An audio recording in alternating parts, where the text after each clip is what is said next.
بسم اللہ الرحمن الرحیم۔ حضرت مولانا سید ارشد مدنی دامت برکاتہم العالیہ صدر جمعیت علماء ہند کے 5ویں امیر الہند اور حضرت مولانا سید محمد سلمان صاحب منصور پوری دامت برکاتہم العالیہ کے نائب امیر الہند بننے کے بعد بہت سے حضرات کی جانب سے سوالات آئے کہ یہ امارت شرعیہ کیا ہے، اس میں کیا ہوتا ہے اور پہلے امیر الہند کون تھے وغیرہ۔ مناسب معلوم ہوا کہ ان سوالوں کے مختصراً جواب عرض کر دیے جائیں۔ اس بات سے تو ہم واقف ہیں کہ ہندوستان میں جب مسلمانوں کی حکومت تھی تو جو بھی بادشاہ ہوا کرتا تھا وہ مسلمانوں کے مسائل، مقدمات وغیرہ کی ذمہ داری قاضیوں کے حوالے کر دیا کرتا تھا۔ قاضی مسلمانوں کے تمام فیصلے نمٹایا کرتے تھے، جیسے حضرت اورنگزیب عالمگیر رحمہ اللہ نے کر رکھا تھا، اور باقاعدہ اس کے لیے انہوں نے ایک کتاب فتاوی عالمگیری کے عنوان سے لکھوائی بھی تھی تاکہ قاضیوں کو فیصلہ کرنے میں آسانی ہو۔ لیکن جیسے جیسے مسلمانوں کی حکومت زوال پذیر ہوتی گئی اور انگریزوں کے منحوس قدم اس ملک ہندوستان پر پڑے، آہستہ آہستہ قضا کا یہ نظام بھی ختم ہونے لگا۔ چنانچہ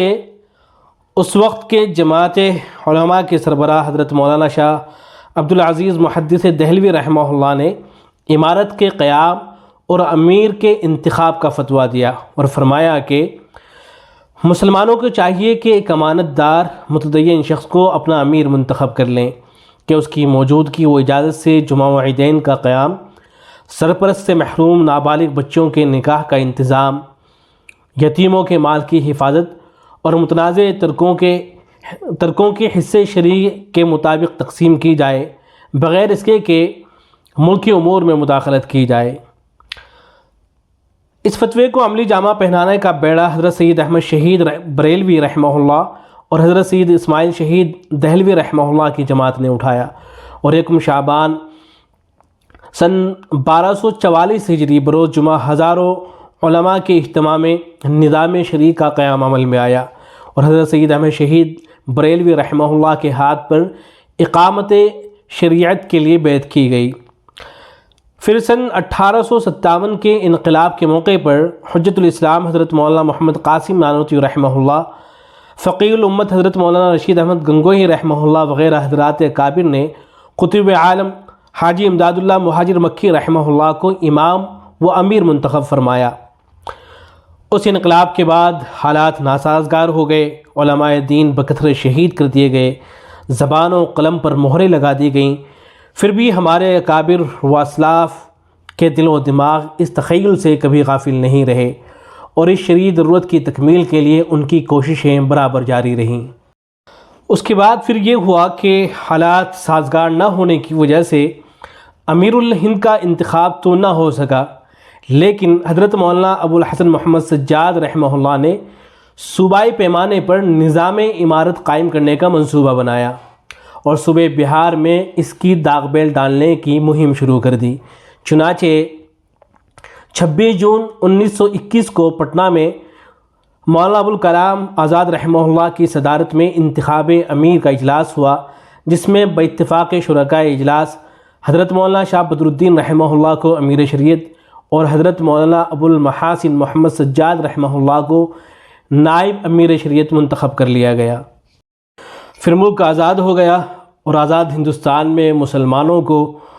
دین و مذہب سے محروم کرنے اور ان کے شرعی قانون کو بحیثیت بنانے کے لیے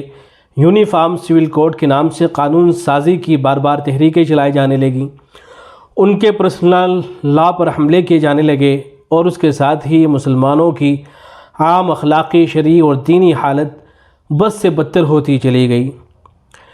تو ایسے سنگین اور پرخطر حالات میں 7 ستمبر 1986 میں دفتر جمعیت علماء ہند میں علماء کا ایک مخصوص اجتماع ہوا، جس میں کافی غور و فکر اور بحث و تمہید کے بعد یہ رائے قائم ہوئی کہ موجودہ حالات میں نظام امارت کا قیام ضروری ہے، اور اس طرح نومبر 1986 کو امیر الہند کے منصب پر محدث جلیل حضرت مولانا حبیب الرحمن اعظمی رحمہ اللہ کا انتخاب عمل میں آیا، اور حضرت مولانا سید اسعد مدنی رحمہ اللہ کو نائب امیر الہند منتخب کیا گیا۔ تو سب سے پہلے امیر الہند حضرت مولانا حبیب الرحمن اعظمی رحمہ اللہ بنے۔ حضرت کے انتقال فرما جانے کے بعد 9 مئی 1992 کو فدائے ملت حضرت مولانا سید اسد مدنی رحمہ اللہ صدر جمعیت علماء ہند کو امیر الہند منتخب کیا گیا، جو دوسرے امیر الہند تھے۔ ان کا انتقال ہو جانے کے بعد جو تیسرے امیر الہند بنے وہ حضرت مولانا مرغوب الرحمن رحمہ اللہ، جو دارالعلوم دیوبند کے محتمم بھی تھے، ان کو منتخب کیا گیا 28 فروری 2006 کو۔ اور پھر ان کے انتقال فرما جانے کے بعد 30 دسمبر 2010 کو حضرت مولانا قاری سید محمد عثمان صاحب منصور پوری رحمہ اللہ صدر جمعیت علماء ہند و استاد حدیث دارالعلوم دیوبند کو امیر الہند منتخب کیا گیا، جو چوتھے امیر الہند تھے۔ اور اس وقت جو امیر الہند منتخب کیا گیا ہے 5ویں امیر الہند ہیں حضرت مولانا سید ارشد مدنی دامت برکاتہ العالیہ۔ امارت شریعہ ہند کا سب سے اہم اور بنیادی شعبہ محکمہ شریعہ ہے، جس کے بغیر مسلمانوں کی اسلامی زندگی اور آئلی و معاشرتی مسائل کا حل شرعی حیثیت سے ممکن نہیں۔ اس لیے امارت شریعہ ہند نے اپنے نظام میں سب سے زیادہ اہمیت اور ترجیح اسی شعبے کو دی اور فیصلہ کیا کہ ہر ضلع اور صوبے میں محکمہ شریعہ کا نظام قائم کر کے قضاء کی شرعی ضرورت کو پورا کیا جائے۔ اس فیصلے کے مطابق جگہ جگہ محکمہ شریعہ کا قیام عمل میں آیا اور جمعیت علماء ہند کے ماتحت قائم شرعی پنچایتوں کو محکمہ شریعہ سے منسوب کیا گیا۔ معلومات کے مطابق مندرجہ ذیل مقامات پر یہ نظام قائم ہوا ہے، جیسے اتر پردیش میں سہارنپور میں ہے، مظفر نگر میں ہے، مدرسہ شاہی مراد آباد میں ہے، بجنور میں ہے، رامپور میں ہے، بریلی میں ہے، لکھیم پور میں ہے، بہرائچ میں ہے، پرتاپ گڑھ میں ہے، الہ آباد میں ہے اور بہت سارے ضلعوں کے اندر ہیں۔ ایسے ہی بہار اور جھارکھنڈ کے بہت سے ضلعوں کے اندر موجود ہے۔ آسام کے آس پاس کے جو اور صوبے ہیں ان کی جو بہت سے ضلع ہیں ان کے اندر موجود ہے۔ مدھیہ پردیش کے بہت سے ضلعوں کے اندر موجود ہے، جیسے بھوپال میں ہے اور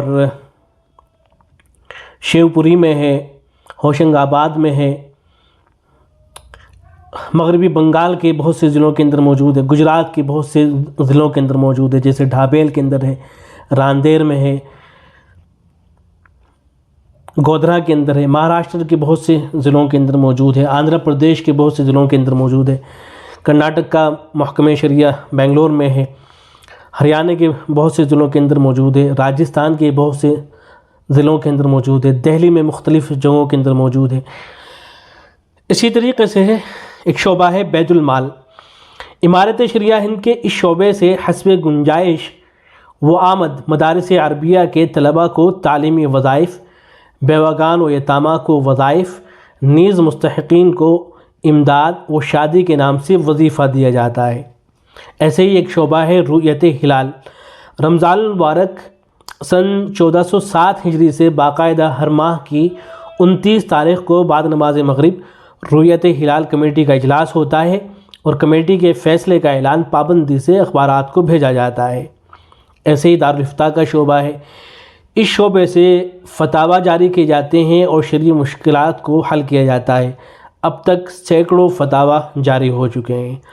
اللہ رب العزت سے دعا ہے کہ اللہ تبارک و تعالی امارت شریعہ کو یوں ہی ترقیات سے نوازے۔ والسلام علیکم ورحمۃ اللہ۔